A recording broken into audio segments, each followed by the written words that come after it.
Hello, my name is Josh Bayles, and my school issue is safety in America's public schools. The primary safety threats in America's public schools that I could find in my research are bullying and cyberbullying, alcohol, drugs, and vaping, suicide, and violence in schools. Now, in popular media, we would think that mass shootings and other gun threats would be the largest threat, but most of it points to these four areas as the primary concerns for students in our schools. Bullying and cyberbullying. Where are people cyberbullied? It happens throughout their day. And as you can see on this chart, it happens through different social media accounts such as Twitter, YouTube, WhatsApp, Snapchat, Facebook, and by far the one that causes the most lasting impacts are things like Instagram and Facebook, where students can bully other students from wherever they're at 24 hours a day, 7 days a week, where there is no break from that possible bullying of student-on-student threats. Now, the types of bullying we do have are verbal, physical, social, and then the cyber bullying. Now, social bullying is where groups ostracize a student and they haze them, pick on them, and just treat them differently than the other students in the class. Now, shockingly, from the statistics, most bullying does happen in the classroom, with close behind in hallways and locker room areas. Now, with it being in the classroom, that is seen or monitored and witnessed by other students continuously. So it is harder for the student to gain control once that situation happens. Now, bathrooms, gymnasium, and other areas also have bullying in them, but it's not as primarily a big of a threat. Now, some of the indicators of if a student is being bullied are unexplained injuries, lost damaged clothing, textbooks, or electronics, frequent headaches, stomach aches, and to include faking those illnesses, changes in eating habits if they are observed, declining grades, and not wanting to go to school. Now, some of this can also be sparked by a sudden loss of friends or avoidance of social situations. Now, this are the ways that people can intervene with bullying, or if they see it in their classrooms, hallways, other areas, they can recognize these steps to assist that student.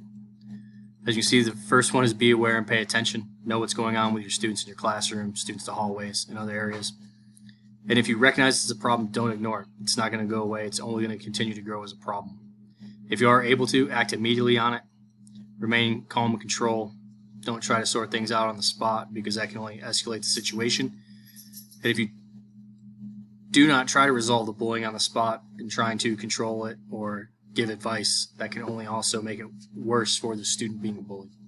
And if there are bystanders also need to be held accountable in those activities of the students in the school. And don't pass judgment in haste. Sometimes there are more things that are going on, and if you don't allow an investigation or others to look into the facts, it can cause repercussions to those students. And if you need to, seek professional help if needed. The schools have different support teams, staff, and resource officers that can assist you with these situations.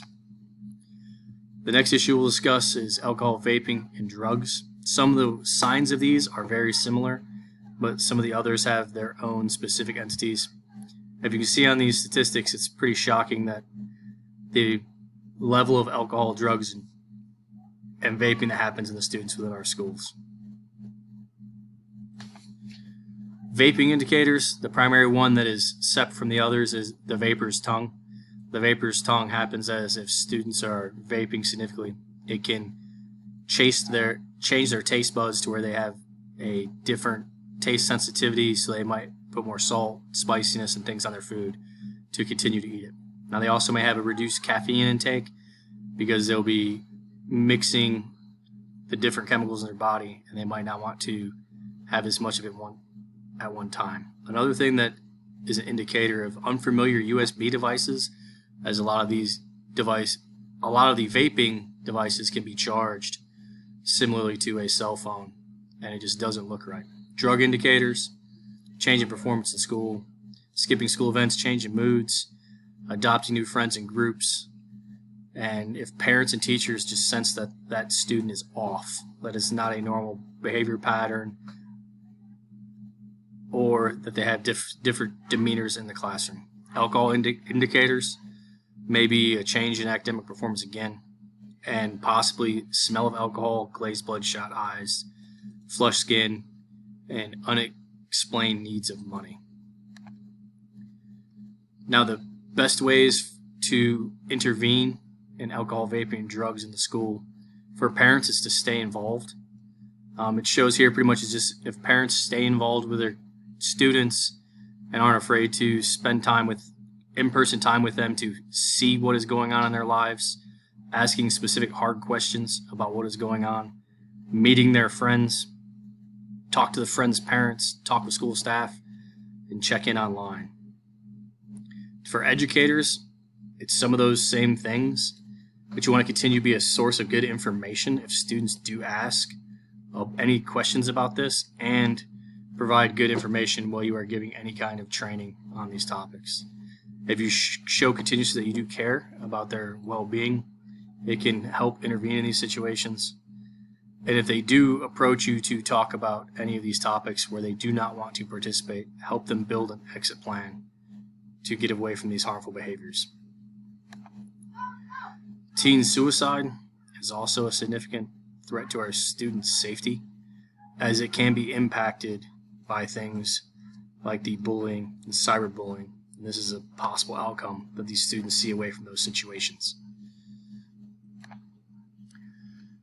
Warning signs. Now we have warning signs, and we also have immediate risk signs. Now for the warning signs, they are also similar to if the students are being bullied or cyberbullied, such as deterioration of academic performance, but they also can have things such as self-mutilation, a fixation with death or violence. They have unhealthy peer relationships, show volatile mood swings or sudden changes in personality, indication of unhealthy relationships, risk-taking behaviors, and difficulty adjusting with a gender identity, which also has the possibility of also being impacted by cyberbullying and depression. Depression signs are also seen here as withdrawal from friends, extracurricular activities, and other things to just show that the student is pulling away from others in the class and in their own personal lives. Now, the immediate risk indicators may be, this is where the student is ramping up into a possible volatile situation where taking or making plans for talking about or making plans for suicide, expressive hopelessness of the future, withdrawal from or change in social connections, hostility or anger that seems out of character. Now, interventions, if you are the teacher or staff member that is there when they become volatile and where they're ramping up towards possibles, you need to be able to ask tough questions, be persistent with them, be prepared to move them from that situation, remembering not to leave a student at risk of suicide alone, and then use other support resources if that situation arises. Our last threat we're going to discuss for the safety in schools is school violence. Some of these warning signs of students that are on the receiving end of school violence, or they may lash out with violence in the school, is social withdrawal, excessive feelings of isolation and being alone, being a victim of violence themselves in the school or in their home, expressive violence in writing or drawings, affiliation with gangs, and using drugs or alcohol. Now, the ways to prevent or intervene with violence in the schools, we'll start with the prevention aspects of the actual building facility is close the campus. Don't let outsiders into or out of the campus during operating hours. Use security cameras, staff and visitor identification badges to identify all of those who should be in the facility. Using volunteers and campus supervisors in those times where there are high movements of students, lunch times, after school activities, any other way to have more adults on the campus and also interacting with students, following lockdown procedures, having a confidential reporting system so 24 hours a day students can report to the school if there may be violent activities happening, and then using the student resources offices to assist with any of these things and to monitor students' activities. Now, an intervention is securing the school, address the peer culture and its problems. If you are in an area where there's a higher level of violence, ensure that the students understand that violence is not the answer at all times.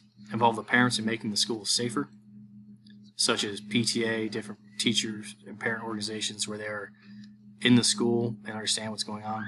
Create a positive, inclusive school culture where students understand that we are open and accepting of all students.